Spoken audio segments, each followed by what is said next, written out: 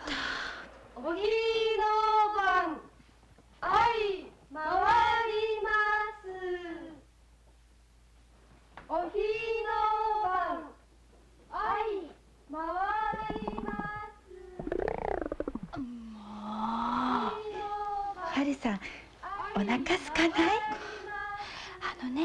竹千代君の命が危ないっていう時なのに、もう情けないんだから。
楓様がご自分であんな樽の中に落ちるはずないわ。きっとこの片袖の持ち主に呼び出されて。百合様だってあんなに都合よく灯籠が倒れるかしら。事故には見せかけてるけど、百合様も楓様も同じ下手人にかかって。間違いなし。お里ちゃん、あくびなんかしている場合じゃないでしょ。だって朝から駆け回り詰めだったんですもの。でもこの大奥の中に殿方はいるはずはないし。でもいたら。男の方がいるの？バカ。竹千代君がご無事だといいんだけど。竹千代君が行き方知れずになられた後に口塞ぎのために楓様や百合様があんな恐ろしい目にあったんだとすれば、その前に竹千代君の身の上にもっと恐ろしいことが。あら、ご覧なさいよ。なんでしょうあれ。どこどこ？ごめんなさい。ごめんなさい。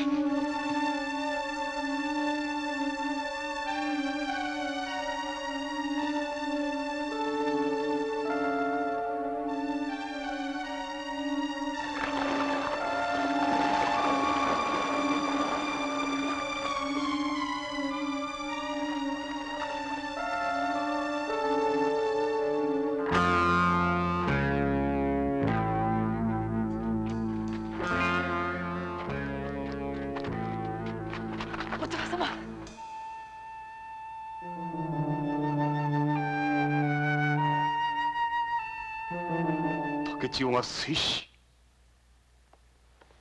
まことか定信。このこと一大事にござりますれば、竹千代君ご水死のこと詳しく吟味いたしたく。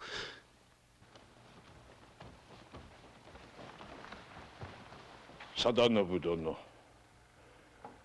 せっかく上様のお覚えもめでたく主座の座を手中にされたばかりだというのに、古今未曾有の不祥事。ご神君家康公のご遺言以来、長子相続、つまりお世継ぎはご長男と定められておるというのに、はてさて奥では一体何が起こっておることやら。下世話に言う色と欲、いずれにもうるさい豊島どもの集まりゆ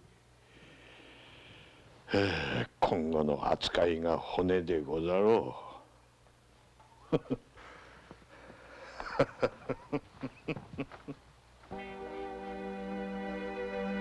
お局様、お守り役がお二人、いずれも事故には見せかけておりますが、殺されたとしか思えませぬ。恐れながら竹千代君もただのご水死とは。お願いでございます。このまま探索を続けさせてくださいませ。お願いします。この片袖の持ち主を捉えれば謎はもっとはっきりするはずです。そなたたちの言うことがまことであれば、誰がどのような目論みあっての仕業なのか、恐ろしいことじゃ。よいか、確たる証をつかむまでは他へは漏らさぬよう心して吟味するように。わかりましたな。はい。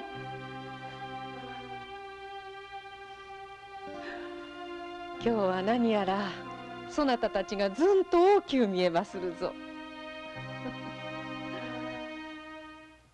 お局様にございます。松島です。目付役木村左近、ご老中松平様の命により竹千代君ご推死の一件につき大奥内立ち入りのお許しをいただきたく。なりません。お局様、若君様ご推死には疑惑ありとの噂を聞き及びますが。噂はどこまでも噂でありましょう。表にもお知らせしたようにご推死に相違ありませぬ。負けてお許しのほど。なりませぬ。大奥の出来事はすべてこの松島が取り仕切っておる。万が一にも落ち度があれば責めは私一人が負いまする。お帰りくだされ。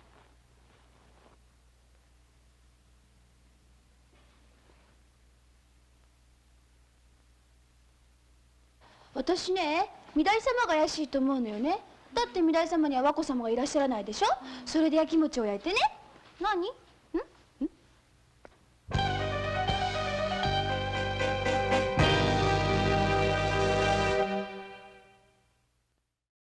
さあ、どなたのと言われてもこの呉服の間では買い取りだけでも年に何十枚も作りますから。ほらほら、そこ柄がちゃんと合ってるの。でも打ち掛けはお面見え以上の方だけでしょ。ほら、こんな乱菊の刺繍があるんですよ。見てください。この袖に見覚えのある方はおられませぬか。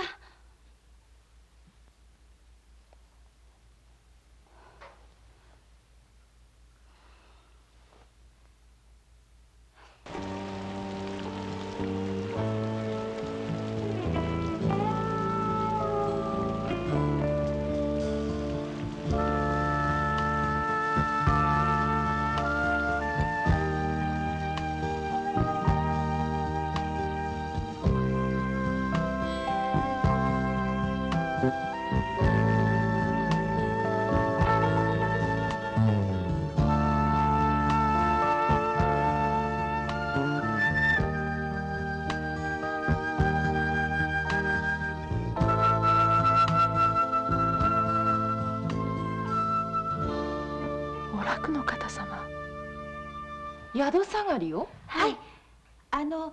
今のところ手がかりはこの片袖だけなので、どなたの注文で収めた生地なのか。大奥出入りの呉服問屋を片っ端から当たってみたいと思うんです。それは良いところに。早速お局様にお願いして。私もお願いいたします。そなたも？はい。竹千代君の首の傷跡ですが、どうしても気にかかるんです。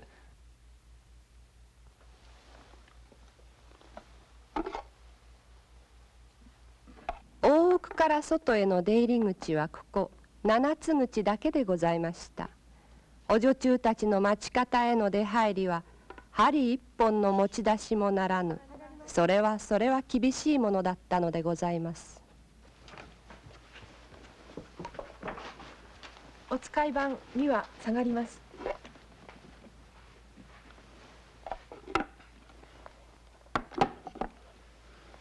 春下がります。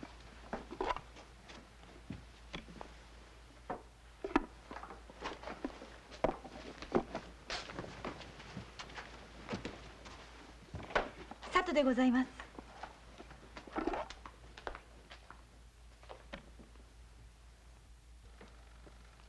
よし。下がります。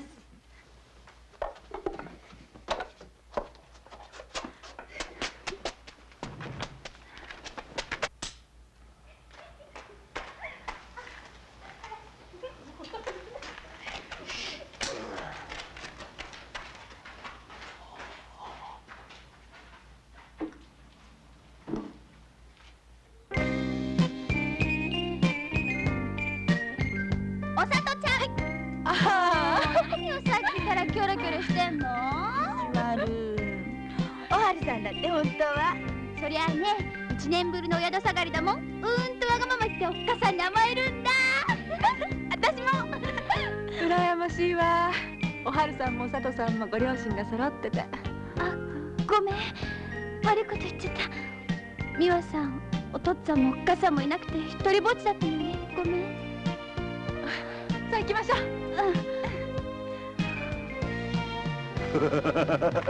姉ちゃんたちよ、遠く行きなさるんで。音もしやすぜ。おいしいお汁粉食べさせてくれる？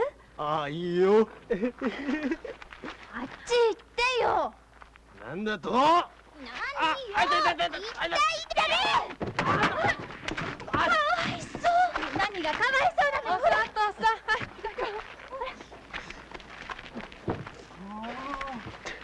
おお、大丈夫か？頼るねえ野郎だ。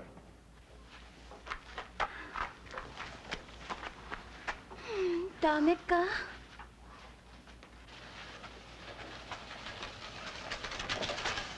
どうせ無駄よ。ねえ、お腹空かない？ほら。お久しぶりです。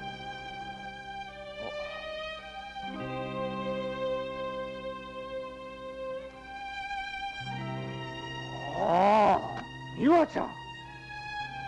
8年、いやいや、9年ぶりか。棒切れを持って私に剣を教えろって突っかかってきたあの美和ちゃんか。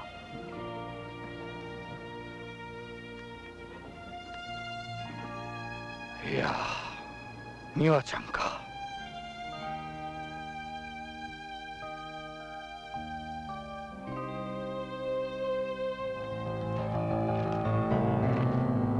せっかくの宿下がりなのに歩いてばっかり。ちょっと休もうよ。そうしよっか。池の水の中で光っていた。あるいは何かの毒物かもしれんな。首筋の傷跡というのも気になる。調べてみよお願いします。う。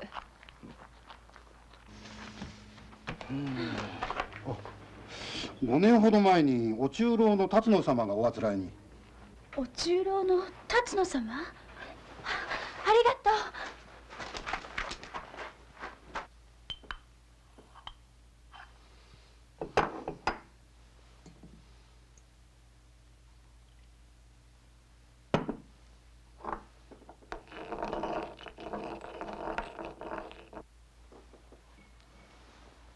すみません、無理にお願いして。ん？いや、長崎で蘭学をかじってきたおかげで美和ちゃんの役に立つことができた。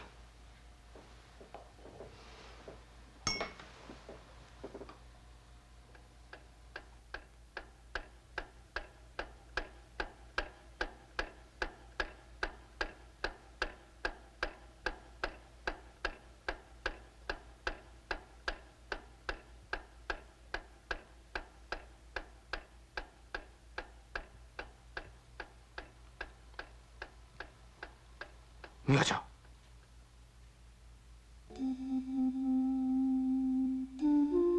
同じです。あの時と。やっぱりそうか。鳥兜だ。鳥兜？うん。渦などと同じ多年草の根から取るんだが、一滴体内に入っただけでも熊をも倒すという猛毒だ。さあ、見ててごらんなさい。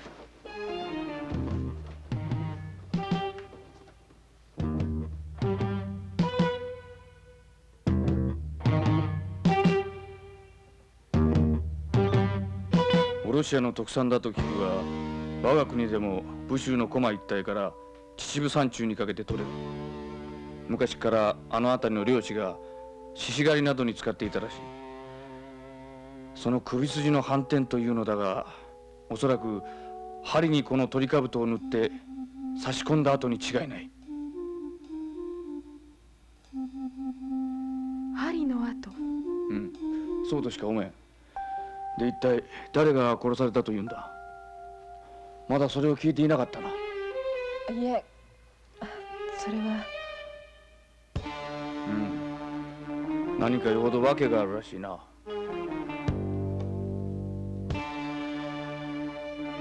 危ない。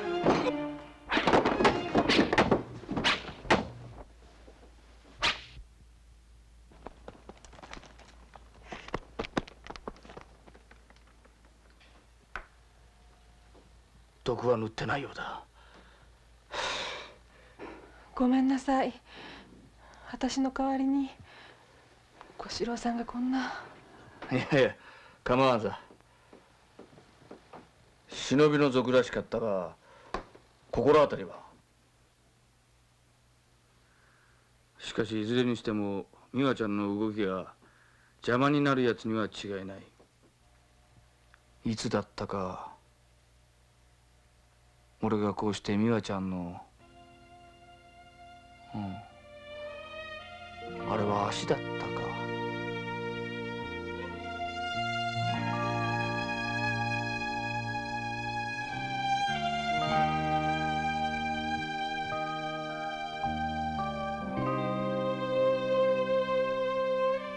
私今でもよく覚えてる。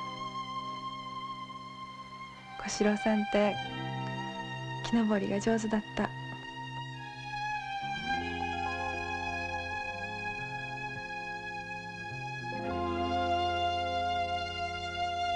の柿おいしかった。ん？なんでもない。痛みませんか、肩？ああ、手当てが良かったからね。なあ、美和ちゃん。大奥というのは一見華やかなようだが、その実春日の局以来毒を持ったり盛られたり怖いところだとよく話に聞くが、昨日の賊といいトリカブトといい詳しいことはよくわからんが、つまらん騒ぎに巻き込まれんうちに町方に戻った方がいいんじゃないのかな。でも私には帰るところが。それは俺も同じだ。天涯孤独。どうだ、私の療養所へ来て手伝いでもしてくれると助かるんだから。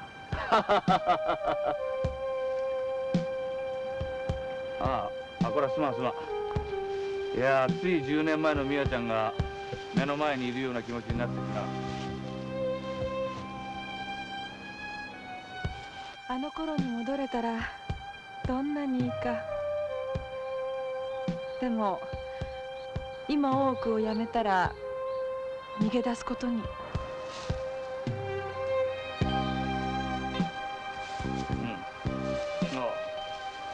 どうやらつまらんおせっかいを焼いたようだ。だがな、美和ちゃんは殺されかけたんだ。嫌になったらいつでも帰ってくるがいい。やっぱり町方には町方の良さがあるぞ。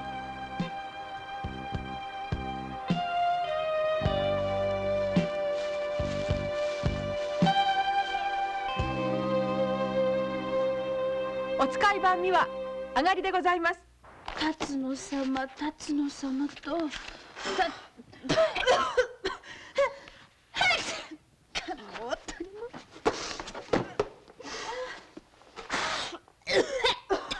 針にトリカブト？竹千代君のお命を縮めたのがその毒針であるとすれば、お針改めをせねばなりませぬな。お針改め？大奥で針を持つことを許されているのは呉服の間の者たちだけです。一本でもなくしたりしたら、それこそお仕置き者なのですよ。お仕置き。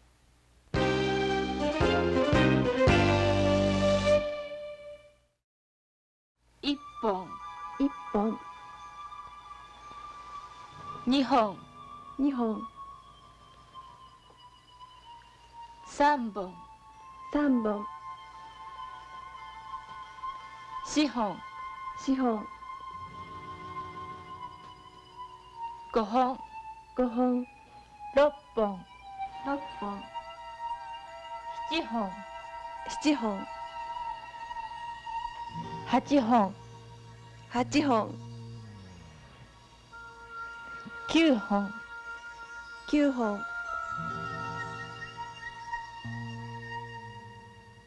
どうしました？待つ。はい。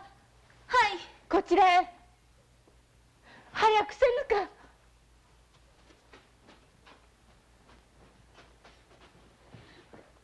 松、正直に答えなさい。お張り子は一人10本が決まり、なぜ1本足りませぬ？私わかりません。わからぬ？落ち着いてよく思い出すのです。本当に知らないんです。ついさっきまで使ってたのに。松。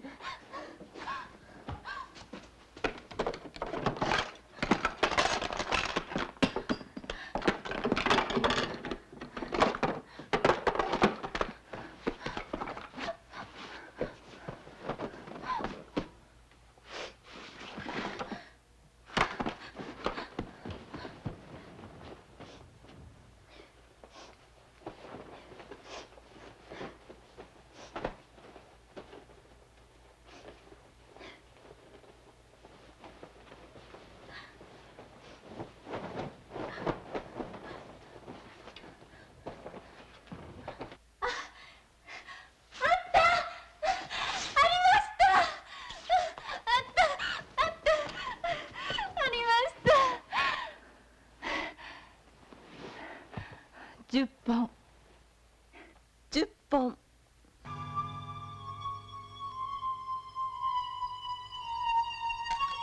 をなさいます？音羽殿、針は私たちの命です。針1本でご報告申し上げております。それを。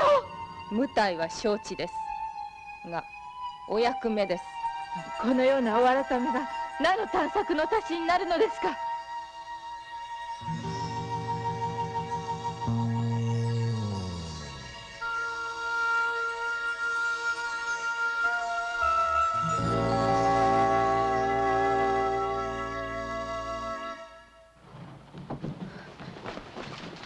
音羽様、辰野様は亡くなっています。何？大御台様のお月のお中臈で5年前に。これがその記録の写しです。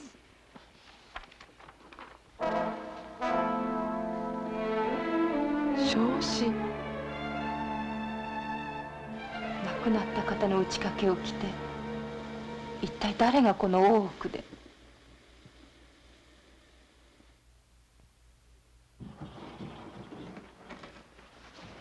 ご精が出ますな。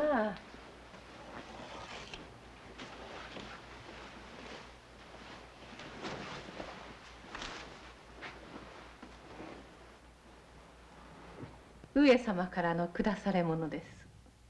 今日から届いたお菓子だとか。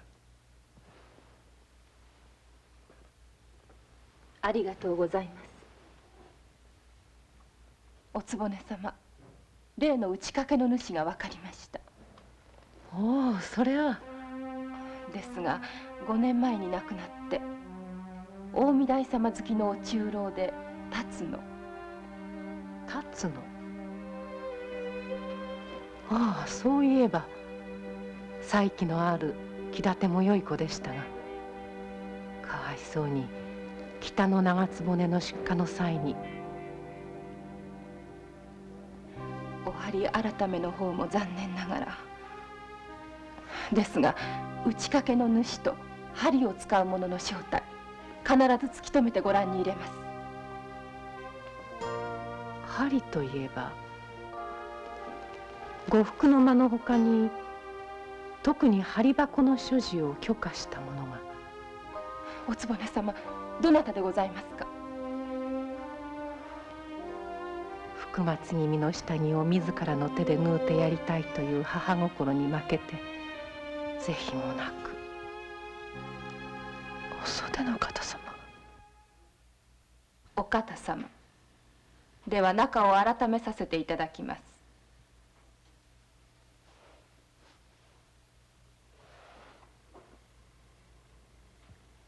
町屋、一本足りませぬ。足りぬとはそれは？昨夜何者かに盗まれました。盗まれた？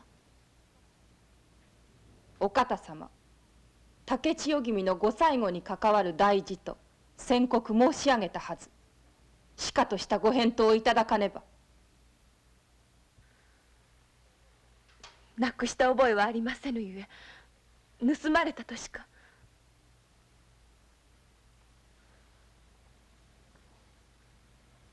お待ちください。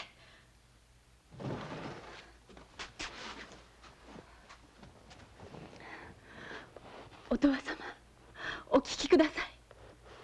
針は昨夜確かに何者かに、この吉川の落ち度にございます。吉川？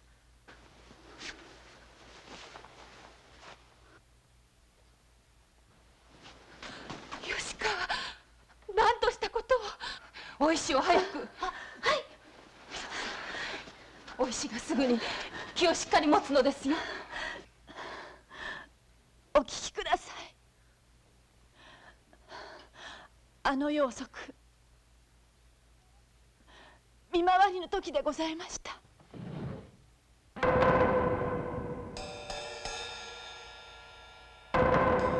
残された針箱に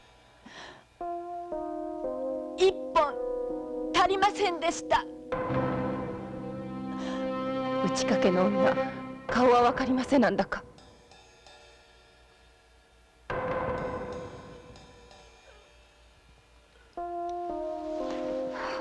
吉川、吉川、吉川。おつぼね様。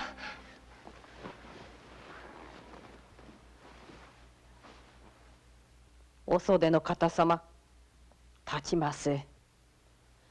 おつぼね様、吉川様がこうして命かけて針は盗まれたと。確かな証が立つまではお袖の方様には蟄居していただかねば。それが大奥の定めです。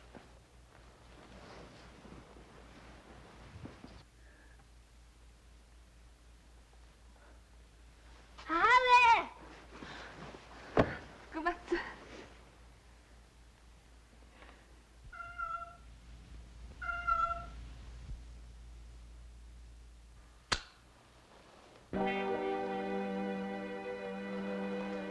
どうしました？そのような怖い顔をして。おつぼね様、お袖の方様を今一度ご吟味のほど、福松君がかわいそうでございます。おつぼね様はお方様が福松君の下着をご自分で縫っておられるとおっしゃいました。そんなお優しいお方が竹千代君を殺めるなどという。お許しくださいませ。でもお方様は福松君がご次男でよかった、普通の子として育てたい、いつもそうおっしゃっておられたそうでございます。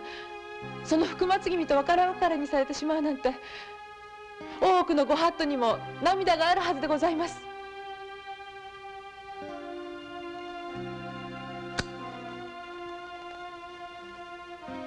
美和、ちょっとこの花を持ってくりゃれ。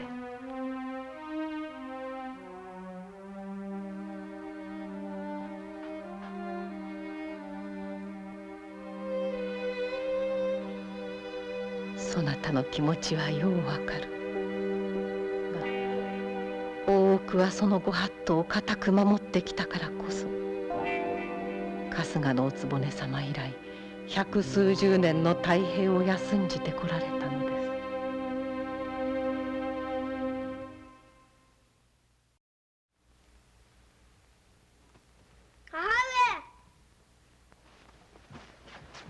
嫌じゃ言っては嫌じゃ。福松さん、そなた男の子ではありませぬか。泣いてはなりませぬ。泣かぬ上。早う帰って。お袖様、時が経ちまするぞ。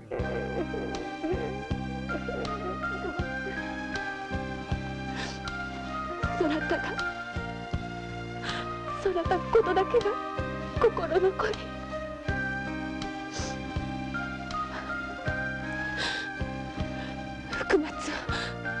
福松をよろしゅう頼みます。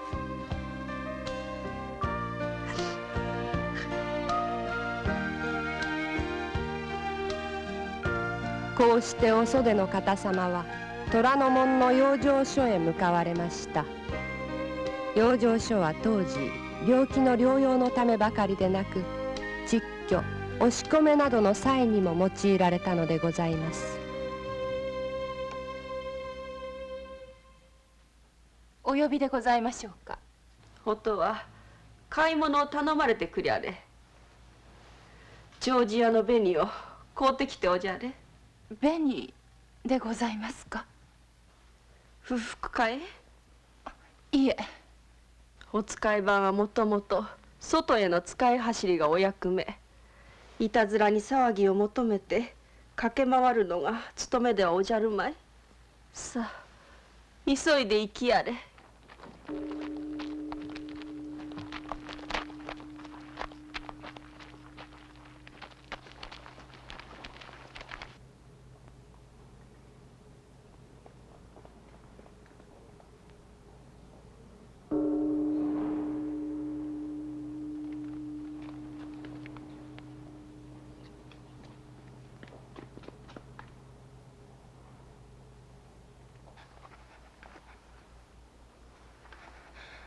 失礼つかまつった。お手間は取らずにゆえご同道願いたい。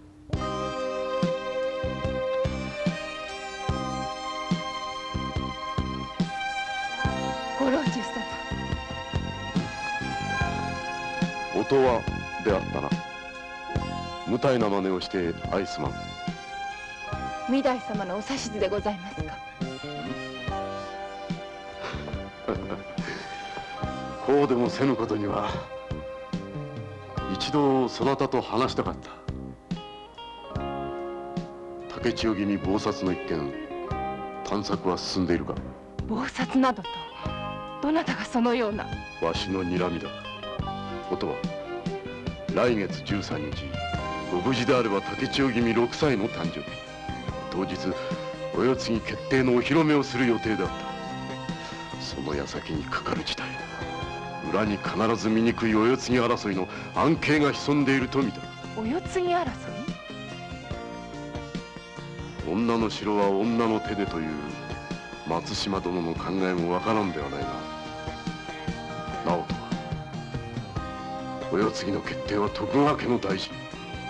表の奥のと言わず共に手を携えて真相の究明に当たるべきだと思うが、どうじゃ。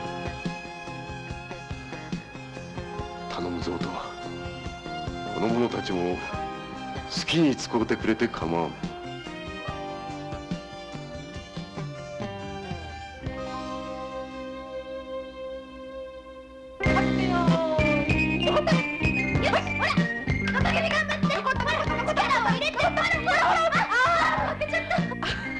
お里山の勝ち。ずるいぞずるいぞ。若様、油断は禁物でございまするぞ。お里山は大きいから嫌いじゃ。お針山来い。はい、わかりました。よし。さあ、針山お強ございますぞ。負けてはならぬの。よし。はっきょーい、残った。よし、残った若君。若君。ああ、どうだい。にぎやかなこと。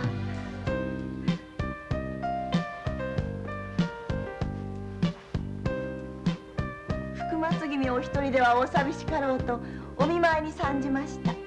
年次郎来い。どっちが相手じゃ。年次郎。よーし。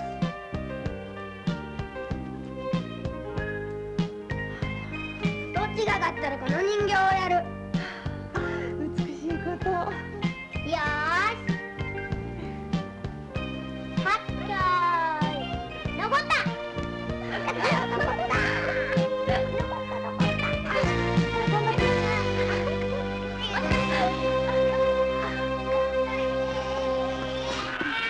どうしたの美和さん。今夜から福松君の警護に当たった方が良さそうね。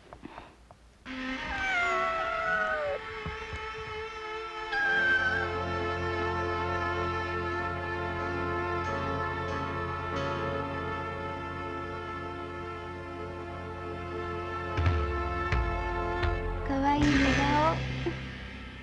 こんな可愛い若君をいつまでもお母様と離れ離れにしとくなんて。お世継ぎ争いが原因だとすると、お袖の方様がやっぱり一番怪しまれてしまう。もしそうだとすれば福松君を襲われる心配ないんだけど。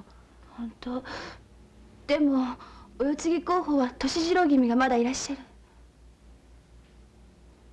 歳次郎君をお世継ぎにしたいお楽の方様と、お局様を困らせたい御台様がきっと後押しをしてお二人で仕組んだんだわ。そう簡単に片付くといいんだけど。ねえ、聞いた？お楽の方様ってあんな優しい顔をして雨の降る日に限ってとってもおかしいことをするんですって。春の節句の日なんてお雛様の首をちぎったりして。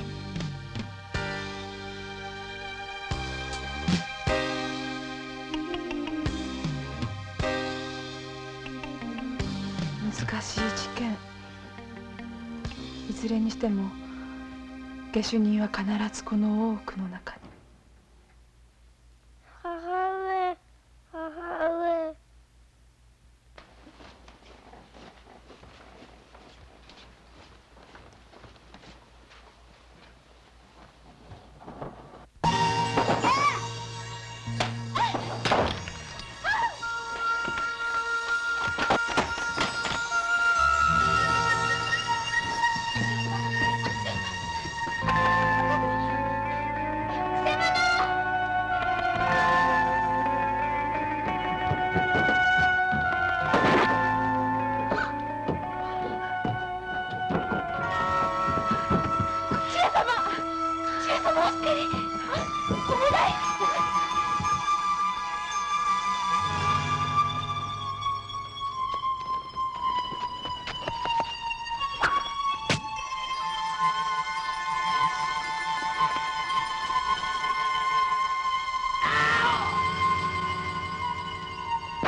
5歳の吉蔵だわ。鳥かぶとの毒。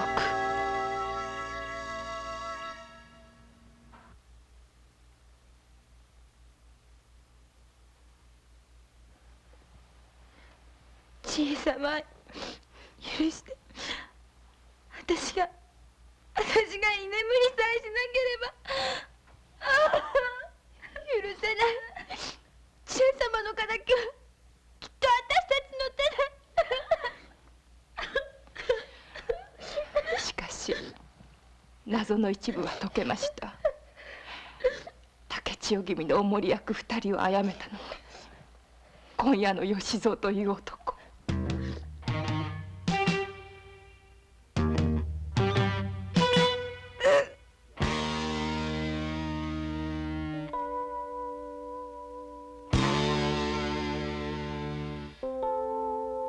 美和の推理の通り百合殿を襲い楓殿の口を塞いだのであろう。竹千代君を殺めた下手人と吉蔵を殺した下手人は鳥かぶとの毒を使う同じ下手人。その者の正体をどうしても突き止めねば。千恵様がおかばれないわ。暗い事件ばかりが続くこの頃の大奥でございましたが、ただ一つの朗報はお袖の方様が晴れて虎ノ門からお戻りになられたことでございます。は福松。お袖の方様、ご執着に存じます。福松君と別れての長野お暮らし、さぞつらかったでありましょう。おつぼね様、ありがとうございます。おつぼね様のご尽力で。いいえ、礼ならこの者たちに。美和がお方様のお人柄を信じて働いてくれたおかげです。ありがとう。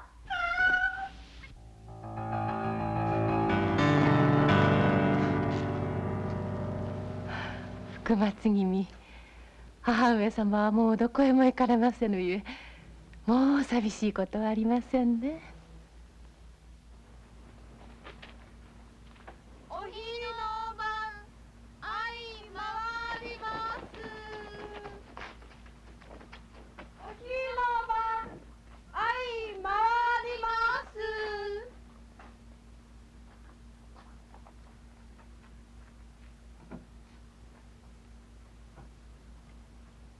すいません。何用じゃ。洗濯物取り込み忘れてしまって。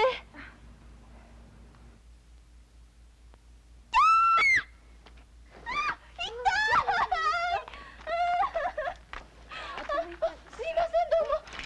どうしよう、洗濯物。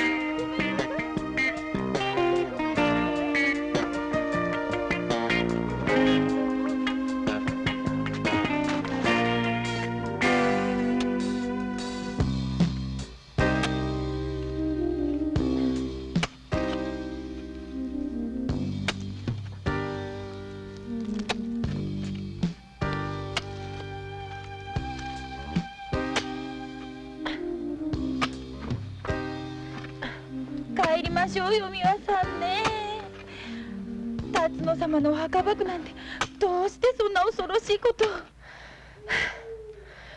吉蔵は黒桑者の出なの。それも楓様や辰野様の縁につながる。楓様や辰野様も。それで吉蔵このお墓から辰野様の打ち掛けを。そうじゃないかと思うんだけど、その他にも気になることがあって。鳥兜の下手に。黒桑者の里は鳥兜の産地なんですって。怖い。急ぎましょう。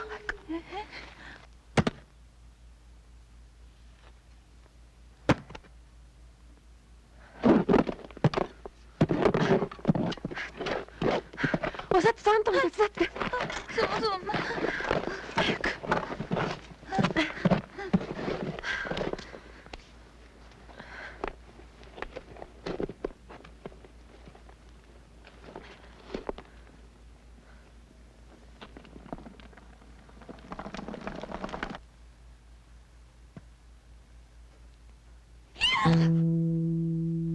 どうなっちゃってんのよ。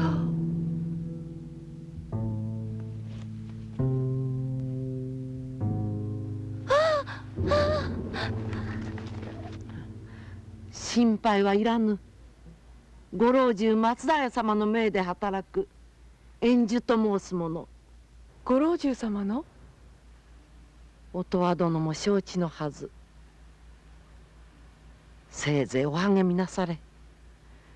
こたびの一件、鍵は必ず黒桑一族が握っているはず。黒桑者と申しますのは、表の御祭、添番、お触れの係などにも登用されておりましたが、もともとは武州駒の里に根を張った忍びの一族でございました。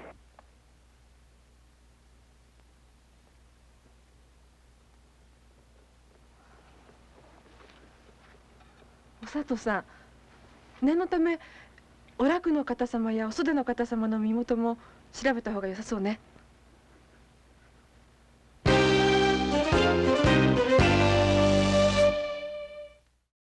木村様、お袖の方様の養い親は田沼殿となっておりますが、実の身元を改めていただけませぬか。承知した。分かり次第小勢を大奥へ差し向けましょう。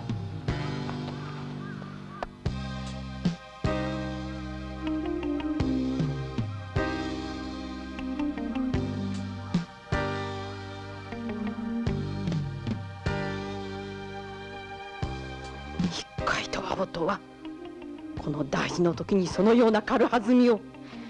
おつぼね様、お父様はお役目に励むあまり。黙らっしゃい。お役目なら我々に断りがあるはず。生死に何と書いてあるか存じておろう。公職がましき義は申すに及ばず、業績をたしなみ申すべきこと。殿方との密会などもってのほか。夫は申し開きがあるならば今のうちですよ。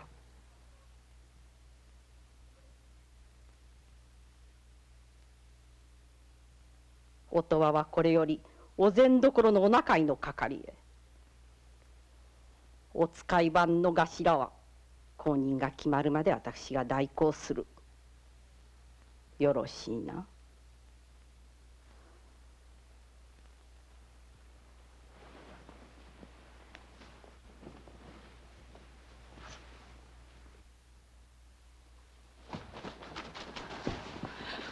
お父様。美は明日加納屋さんから着物が届きます。お仲居の私には不似合いな晴れ着ゆえそなたに。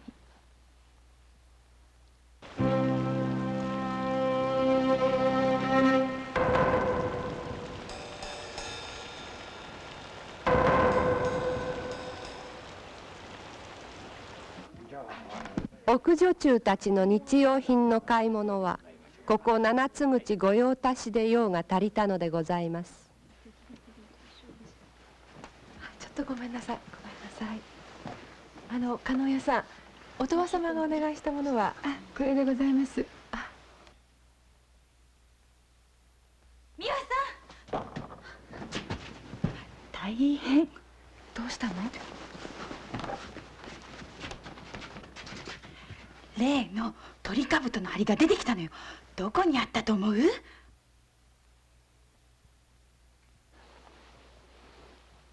お楽の方様、この武者人形は先日歳次郎様が福松君より頂戴されたものに相違ありませぬな。はい。そのような大事な人形になぜこのような恐ろしいことを。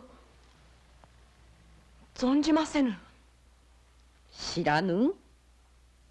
見た者がおりますぞえ。お部屋様が今朝方縁先で人形をもてあそばれていって、私この目で確かに。おこと、そなた。おつぼね様、お部屋様はもともと気鬱の病にいて。存じておる。雨の降る日に限って奇妙な振る舞いが多いというのであろう。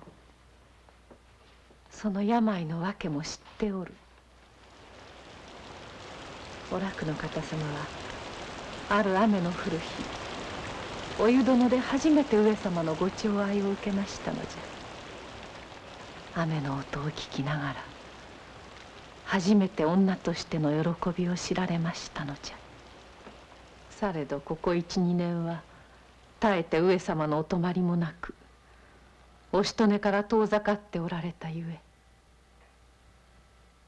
雨の音がことさらおつらいのであろう。そういえば今日も朝早うからずっと雨。お楽の方様、針をどこで手に入れ何にお使いなされましたか？存じませぬ。私針のことなど何も知りませぬ。しらじらしい。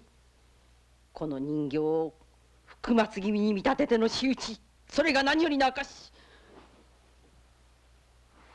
立ちませ。お袖の方様の部屋から針を盗み出せ陥れ、福松君を襲わせたのも明らか。気鬱の病が高じ、歳次郎君を世継ぎと仕立てたいという企みには相違ない。竹千代君殺害の一件は存じませぬ。身に覚えがありませぬ。まあそのような体に効くしかありませんな。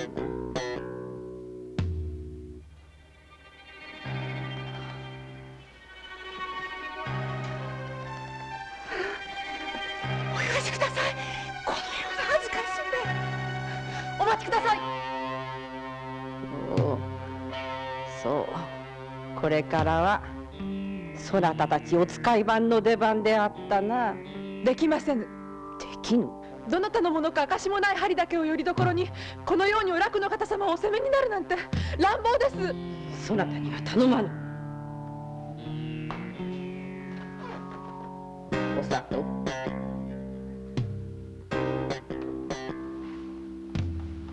お春はやるね。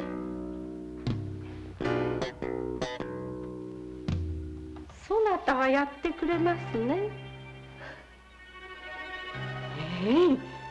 意気地のない者たちばかりそれでお使い番が務まりやるのか。下がっていや。お楽の方様が本当の下手人なのかしら。どう思うおはるさん。わかんない。ねえ美和さん。わかんない。鳥兜の下手人の行方もわからないし、まだ確かめなきゃいけないことたくさんあるはずなんだけど。美和さん、お父様からいただいた着物見せて。あ、そうね。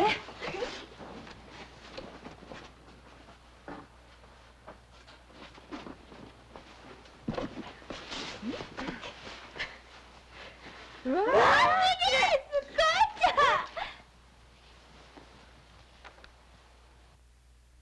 お袖の方様は武州駒野で黒桑者。そんな、だって福松君は黒川者の吉蔵に襲われてるのよ。それもお方様の留守の間に。ああ、私なんだかもうお家に帰りたくなってきたわ。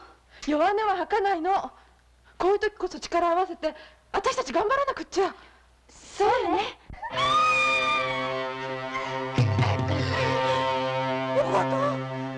おことを呼んでくださいまし。あの子が偽りを。竹千代君殺害の一件、すべては私の企みでしたと一筆したためればそれでよろしいのじゃ。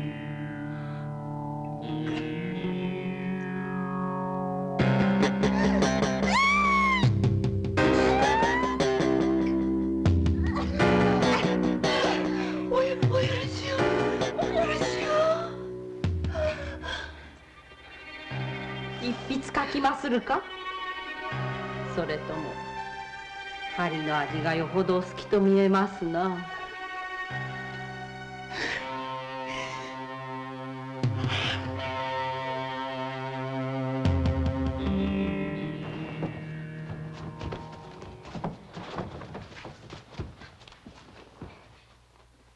美和、お里、そなたたち両名はこれより呉服の間、お春、お菊とともに三の間勤めを命ずる。ありがたくお受けするように。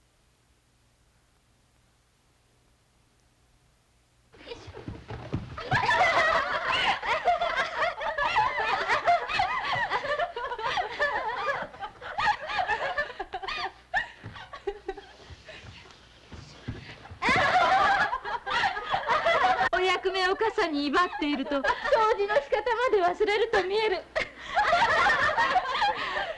かり励むのですよ。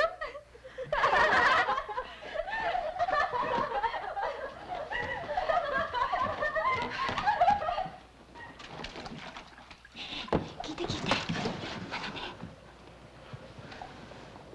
お楽の方様がすっかり自白されて気の病が高じてまるで抜け殻のようになってしまわれたんですって。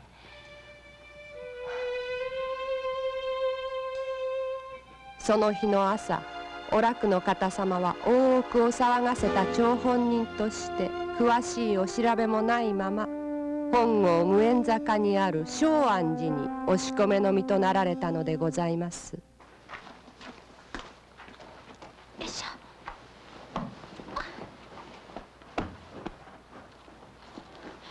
美和さん一人で本当に大丈夫？お披露目の日までにもう今夜しか機会がないわ。明日のやつまでに帰れるかしら。お袖の刻限までには帰らないとまたどんなお叱りを受けるか。お叱り受けても構わない。お袖の方様が黒桑一族だとはっきりした以上、お袖の方様につながる黒桑者がこの大奥にきっといるはず。その黒桑者が犯人よ。それが誰か何としてでも調べなければこの事件は終わらない。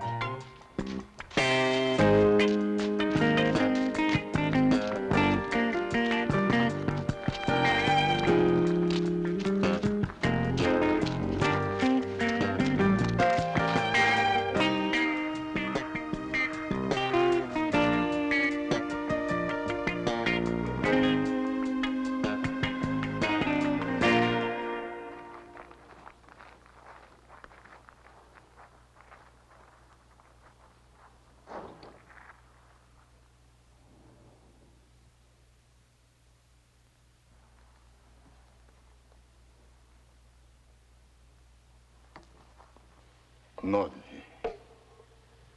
お世継ぎ決定のお披露目を？竹千代君のももまだ開けぬうちにか。5日後に迫りました。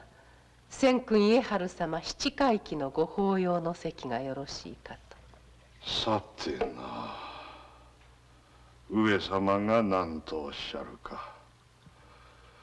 老中といっても主座の座を退いてからはとんと疎まれっぱなしでな。田沼様、この後に及んで弱音は聞きませぬ。どこまでもこの松島と一蓮托生。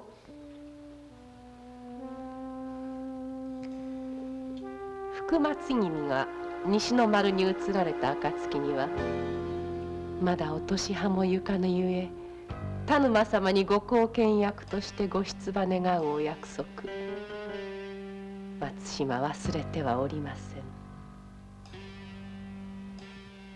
松島、そなたはほんに怖いようなごよな。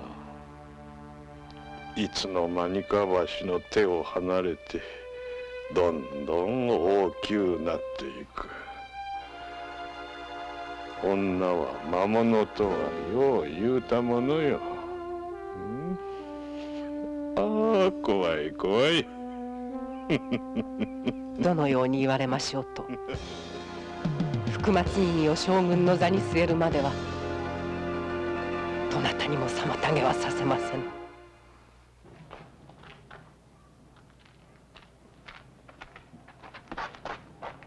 どうしたんだ？そうか。いよいよ大奥が嫌になって私の手伝いに来てくれたんだな。私いつの間にか気がついたら。何かあったらしいな。この間会った時の元気はどうしたんだ？私の知ってる美和ちゃんらしくないが。ま、寄ってっか。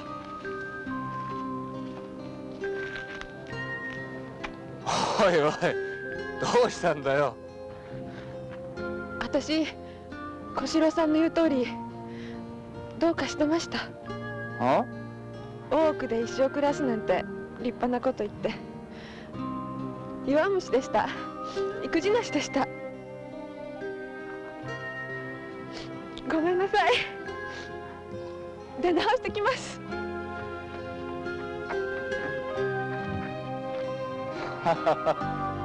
昔とちっとも変わってないな。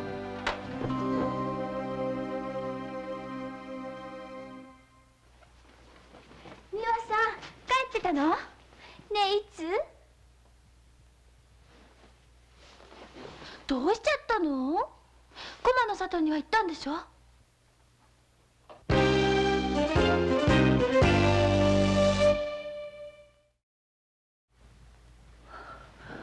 お袖の方様。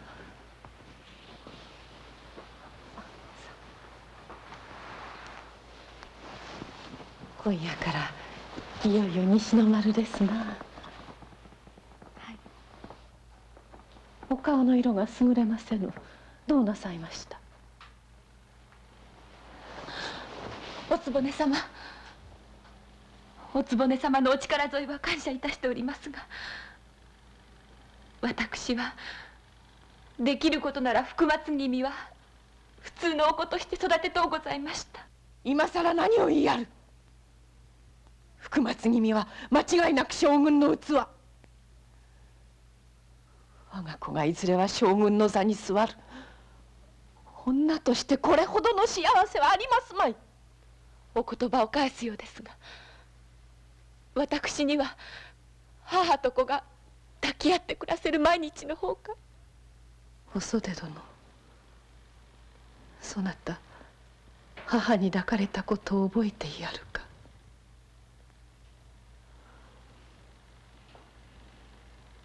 幼い時に別れましたゆえ、間もなく父も亡くして12の年に田沼様に引き取られました。でも子供の頃に母は遠くの空の下で生きていると聞かされたことがございます。恨んでいるであろうの。いいえ、恨むなんて。それほどに一緒に過ごした覚えがありません。私はよう覚えておる。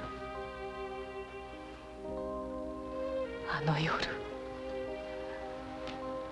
別れた日の雪の夜、そなたが歌っていたわらべ歌を、そなたの赤い頬を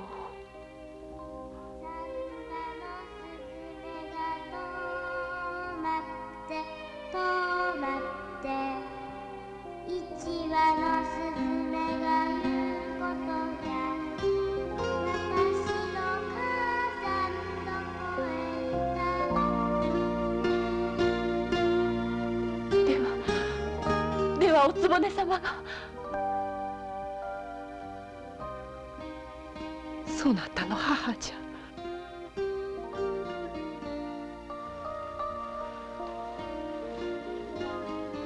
田沼様が大奥にご勢力を伸ばされる手立てとしてご領内から私が選ばれました。悲しい別れでした。やがて田沼様の意を胸に私は大奥に上がりました。母子二人が田沼様の手で大奥へ。だがおかげでまたこうして名乗りを置くこともできた。なぜもっと早うにおっしゃってくださらなかったのです。そなたが大奥に上がった日、20年ぶりで会うた日に訳もなく胸が騒ぎましたが、それだけで気づかなんだ。やがて上様のお手がつき、そなたが福松君を身ごもった日に初めて田沼様から聞かされましたのじゃ。お世継ぎを産ませるつもりが竹千代君に遅れ残念じゃと。田沼様は諦め顔じゃったが、私はその時に誓うた。そなたの産む和子を黒桑の地につながる福松君を必ず将軍の座に据えてみせる。それが我ら母子の駒の里に追いやられ牛馬のように軽んじられてきた黒桑の一族の世間への復讐じゃと。局様。八重か。はい。美和が駒の里を調べてまいったようです。何？八重、耳を貸しゃ。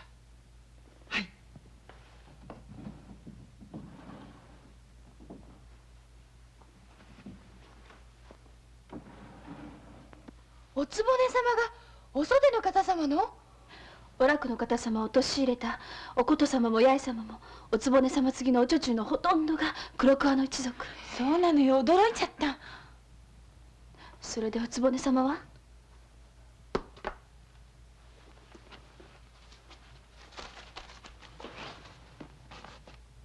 美和殿、おかごにて音は？おかご部屋で？つぶてなんておかしいわね。おとわ様との連絡はお膳の下って決めてあるのに。何かきっと急用ができたんだわ。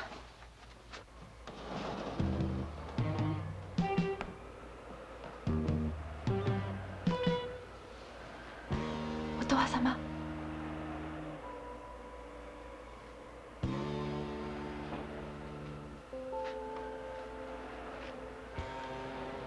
おとわ様。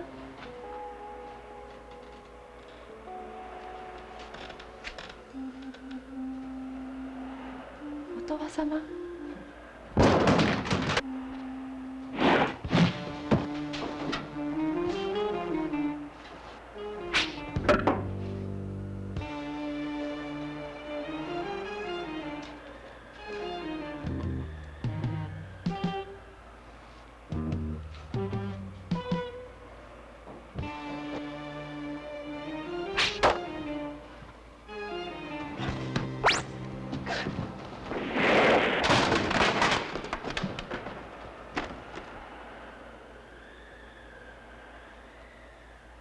黒桑者？あの娘だけは目にかけていたゆえ、せめて私の手でと思うたのだが。美和とかいうお任せくださいまし。すまぬのう。そなたにばかりいつもつらい役割を。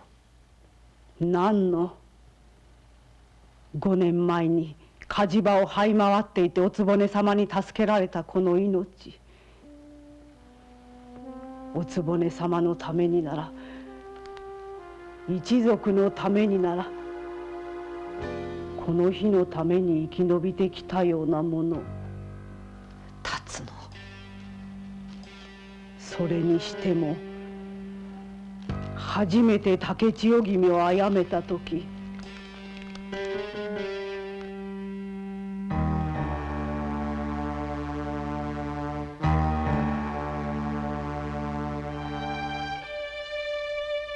あの小娘さえ気合わさなければ。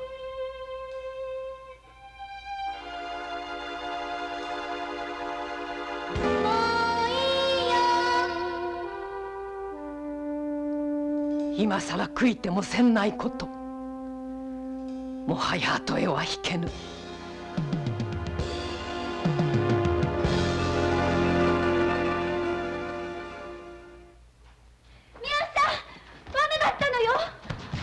あれから間もなくしておとわ様にお会いして、お袖の方様が今夜福松君を連れて西の丸へ移るんですって。美和、大丈夫？怪我はなかった？はい。おとわ様、お局様にお会いするにはどうすれば？私は今お仕置き中の身ですからね。でもこのままだとまた犠牲者が。美和さん、当たって砕けるよ。行こう。ほら行こうね。ほら。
お父さん、私に構わず早く。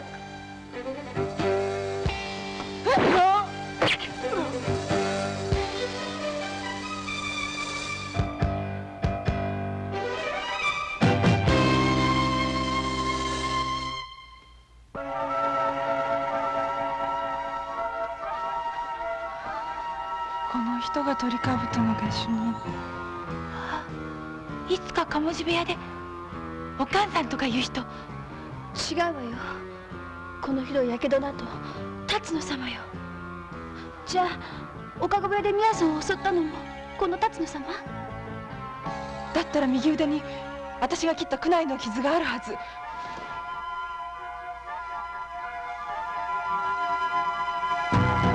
まだもう一人恐ろしい敵が。福松君、明日からは晴れて将軍家のお世継ぎじゃ。いずれは12代の上様として天下を知らしめすお方になる身じゃから、これからは行儀をせねばなりませんぞえ。うん、ギャーギャーする。おお、賢いこと。さあ、お袖殿。おつぼね様、お待ちください。そなたたち。おつぼね様、竹千代君毒殺に関わる一件、すべてが明白になりました。竹千代君を鳥兜の毒で殺めたのは鴨路部屋のおかんさん、いいえ5年前に焼死したはずの辰野様。千恵様、楓様、百合様を殺めた5歳の吉蔵も辰野様の手にかかって。辰野はどこに？亡くなりました。つい今しがた。鳥兜の毒を塗ったご自分のこの針で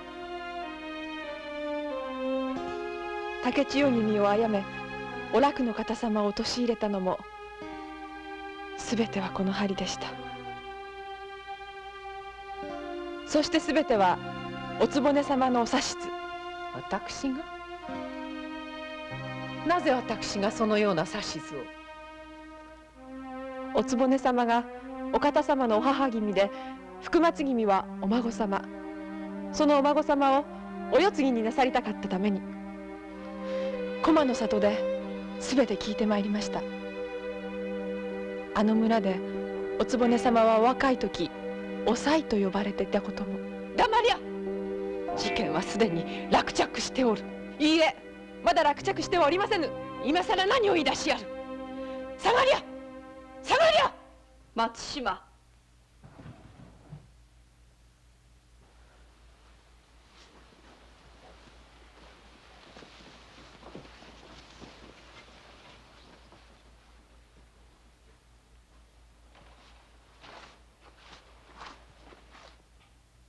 美和とやらそなたたちようそこまで調べてくれました。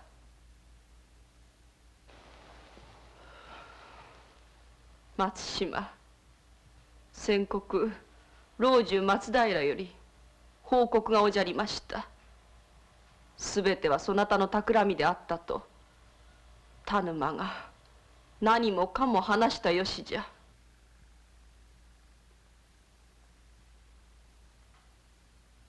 私はお優しいおつぼね様をお慕い申し手本として務めてまいりました。そのおつぼね様がなぜ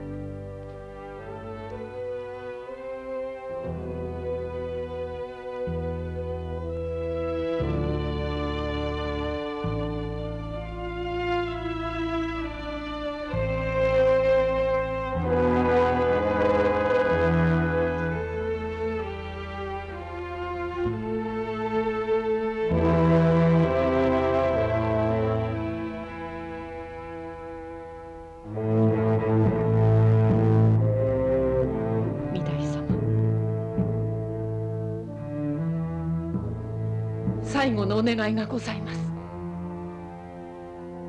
この度のことお方様は何もご存じないこと、すべてはこの松島が。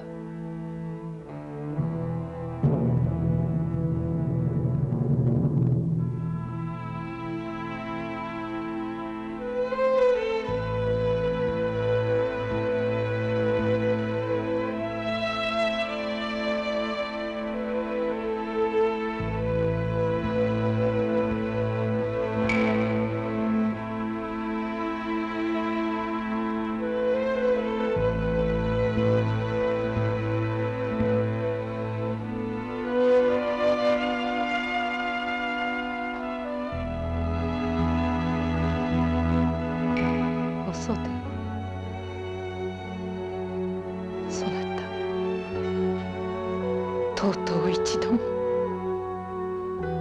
母とは呼んでくれませなんだな。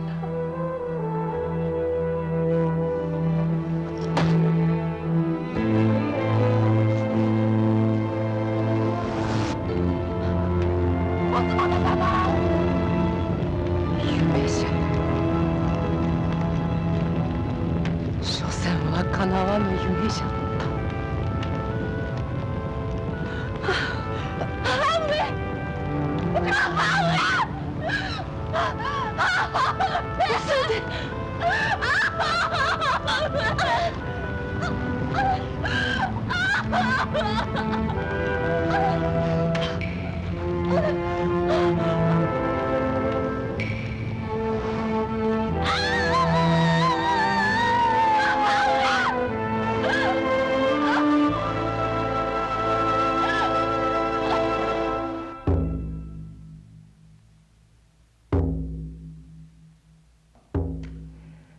お楽の方様は無事大奥へ戻られ、年も改まりました良き日、年次郎君が晴れてお世継ぎと決まり、お披露目の式も滞りなく終わりました。上様のお取り計らいで福松君は尾張中納言家友様ご息女との養子縁組が整い、お袖の方様ともども尾張へ旅立たれたのでございます。三輪をはじめお里お春ら一同もめでたくお使い番に復帰して。小四郎様、あの時一層小四郎様の胸に飛び込んでしまいたい。三輪は心からそう思いました。でも大奥は私の命。幾多の方々がここで美しく花開き、あるいはつぼみのまま踏みにじられ散ってゆかれました。三輪もいつかきっとこの大奥で私なりの花を